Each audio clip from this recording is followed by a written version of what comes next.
الفيلم ديالنا اليوم كيبدا في هذه القريه والاهالي ديالها كانوا كيوجدوا الاحتفال بالصنم اللي كيعبدوه واللي كان سميتو اونغ باك. وهذا الاحتفال كان كيدار كل 24 عام باش يجيب لهم الازدهار والبركه للقريه. وكان هذا خونا اللي سميتو دون واللي خدام تاجر مخدرات كان باغي يشري التميمه الاثريه وكان باغي يشريها من هذا الشخص اللي كان من القريه، ولكن هذا الشخص غير رفض وغيقول لي باللي هذه التميمه مخليها لولدو هاملاي تيولي راهب. وهنا دون غيعطيه العنوان ديالو والرقم ديالو حيت يقدر يغير الراي ديالو. وغنمشيو عند تينغ اللي كيترين على فن الموريتاي وملي سالا جا عنده المعلم ديالو وغيقول لي باللي ما خاصوش يخدم المهارات ديالو نهائيا. وهنا تينغ كان مستغرب من هذا الشيء اللي قال ليه المعلم ديالو، وعمو غيفهمو باللي المعلم ديالو ملي كان صغير تعلم فن الموريتاي وكان باغي يجرب المهارات ديالو في واحده من القتالات وغينهي الحياه ديال المنافس ديالو وباش يكفر على هذا الشيء اللي دار غيولي راهب. ومن بعد غيسمع عم تينغ صوت جاي من المعبد وغيمشي يشوف شنو هو المصدر ديال هذا الصوت وغيلقى دون والجماعه ديالو كانوا باغيين يسرقوا الراس ديال اونغ باك. وملي كان باغي يمنعهم واحد من دوك الخدامه غيضربوا الراس، وملي عرفوا اهل القريه هذا الشيء غيتفقوا بلي الراس ديال هذا التمثال خاصو يرجع قبل وقت الاحتفال واللي بقات ليه سيمانه ولا غيكون المصير ديال هذه القريه هو الخراب والدمار. وغيقول لهم تينغ باللي هو اللي غيرجع الراس من دون، والاهالي ديال القريه غيجمعوا ليه الفلوس وملي غيسافر غيودعهم.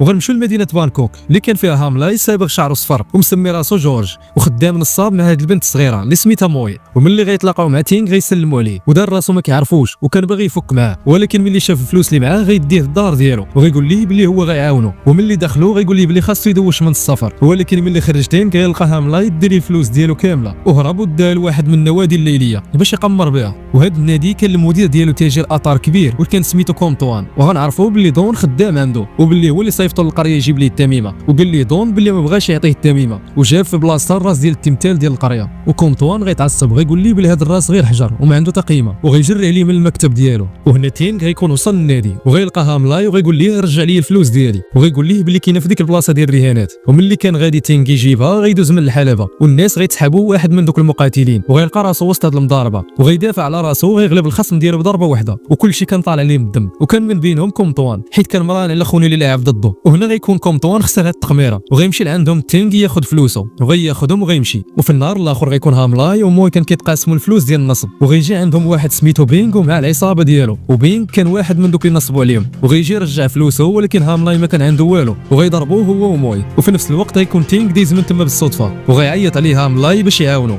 ولكن تينغ ما كانش مسوق ليه. ولكن ملي غيشوف بلي العصابه كتعدى على موي غيمشي وغيضربهم بكل سهوله. وبينغ غيهرب وغيقول لهم بلي هو غيرجع عاوتاني وغيرجع، ولكن هذه المره كان معاه بزاف ديال الرجال وغيتبعوا تينغ وهاملاي. وتينغ حيت كان كيجري بالزربه ما غيقدروش يشدوه. وهنا هاملاي كان كيقلد الحركات ديال تينغ ولكن كان كيفشل فيهم وغينجح تينغ يهرب من العصابه وغيقبل يعاون هاملاي ملي غيقول ليه بلي هو عارف بلاصه اللي فيها دون وغيديه النادي ديال المضاربه عاوتاني. وقال ليه بلي كيشوف دون هنا ديما. وواحد من الرجال ديال كومطوان غيشوف تينغ وغيقول ليه يقنعو يشارك في القتال وكان باغي يقمر بالمقاتلين اللي عنده ضد تينغ باش يعوض القمر اللي خسروا ضده ديك المره، ولكن تينغ ما كانش مسوق لهذا الشيء. وهنا واحد من المقاتلين كان باغي يستفزه وغيبدا يتعدى على واحده من الخدامات ديال النادي، ولكن واحد من الكليان غينوض وغيدافع عليها، ولكن هنا المقاتل غيبقى يضرب فيه وغتجي البنت تدفعه وغيضربها حتى هي. وتينغ ملي شافو ضرب البنت غيدخل يتضارب معاه وغيدير ليه الاسلوب ديال الموريتاي وغيقدر يغلبه بسهوله بعد القوه والضخامه اللي كانت عنده. وغيدخل المقاتل الثاني اللي كتعدو سرعه ومرونه كبيره، ولكن تينغ غيخدم معاه بنفس الاسلوب اللي لعب معاه به اللي كان مبني على القوالب وغيقدر يغلبه.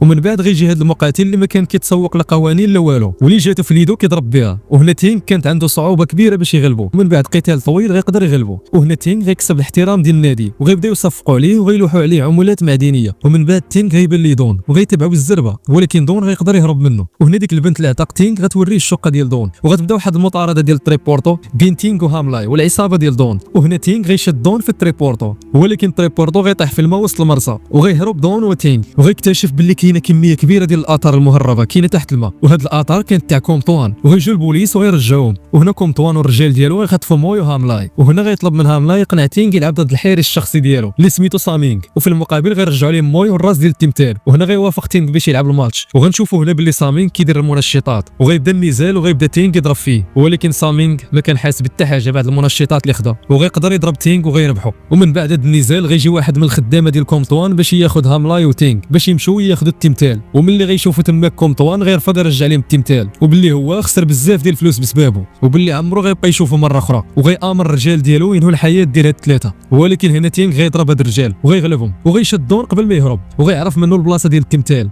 وغيمشوا للكهف اللي كان فيه كونطوان، وغيغلب تينغ الرجال اللي كانوا في الدخله ديال الكهف، وغيتفاجئ تينغ ملي غيشوف كونطوان كيبني راس كبير بحال الراس ديال التمثال اللي كان في القريه، وغيتضارب مع الرجال ديالو وغيغلبهم، وما غيبقى حتى واحد من غير سامينغ، ووسط المضاربه غيقدر تينغ يغلبو، وهنا سامينغ غياخذ المنشطات ديالو وغيرجع مره اخرى وغيضرب تينغ، ولكن تينغ غيقدر يرجع القوه ديالو وغيضربو، وملي غيمشي لعند كونطوان ياخذ الراس منه وغيضربو في ايده، وهنا غيجي هاملاي يعتقو وغيرجع سامينغ وغيضرب هاملاي، وهنا تينغ غيرجع وغيقدر يسالي مع سامينغ، وهنا كونطوان غيتعصب وغيقرر يهرس اونغ باك، ولكن هاملاي ما غيخليش، ودوك الضربات غيجيو في هاملاي، والتمثال الكبير غيطيح على كونطوان وغتسالي الحياه ديالو، وهنا هاملاي غيلتقط اخر الانفاس ديالو وغيعطيه الراس ديال التمثال، وغيقول لتينغ يرجعوا للقريه، وغيوصي على موي وغيرجع تينغ الراس للقريه، وغيبداو يحتفلوا، وموي غتحتفل مع اهالي القريه، وهنا تينغ غيتحول راهب، وهنا غيكون الفيلم ديالنا سالا. لا عجبك الفيديو ما تنساش لايك واشتراك وتفعيل الجرس باش يوصلك كل جديد. يلا تهلاو.